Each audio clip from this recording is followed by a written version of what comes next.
அன்றைய காலத்திலே மரியாதை இருந்தது, கண்ணியம் இருந்தது. தாய் தந்தைகளுக்கு பணிவிடை செய்து கொண்டிருந்தார்கள் குழந்தைகள். இன்றைய காலத்திலே சுபஹானல்லாஹ், உம்மாவுக்கு கண்ணியம் கிடையாது, வாப்பாவுக்கு கண்ணியம் கிடையாது, அவர்களை மதிப்பதில்லை, அவர்களை ஏசுவது பேசுவது. இப்படி ஒரு காலகட்டத்திலே நாம் இருக்கிறோம்.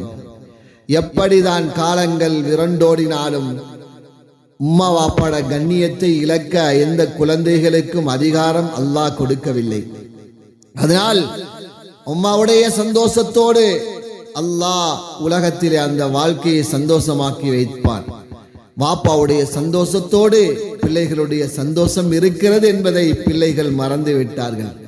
காலம் எவ்வளவுதான் போனாலும், உலகம் எப்படி திரும்பினாலும், உம்மாவுடைய வாப்பாவுடைய கண்ணியம் அது கண்ணியமே தான். அது மார்க்கம் சொல்லிக் கொண்டே இருக்கிறது. குர்ஆன் திட்ட தெளிவாக சொல்கிறது, தாய்க்கு சீ என்று கூட வார்த்தை பேசக்கூடாது என்று சொல்லிக் கொண்டிருக்கக்கூடிய குர்ஆன் இது கடைசி வரைக்கும் இருக்கக்கூடியது என்பதை நாம் விளங்கிக் கொள்ள வேண்டும் சகோதரர்களே. அதனால் எங்களுடைய தாய்மார்களை, தந்தைமார்களுடைய உள்ளத்தை உடைத்து உலகத்திலே நாம் வாழ்ந்து கொண்டிருக்கிறோமா?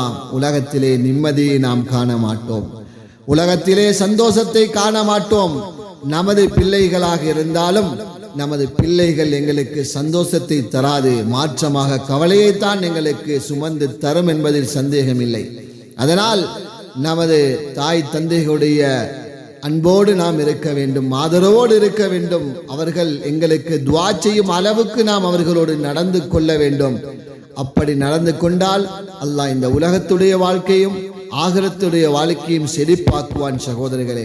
அதனால் நாம் அவர்களோடு நல்ல முறையில் நடந்து கொள்வோம்.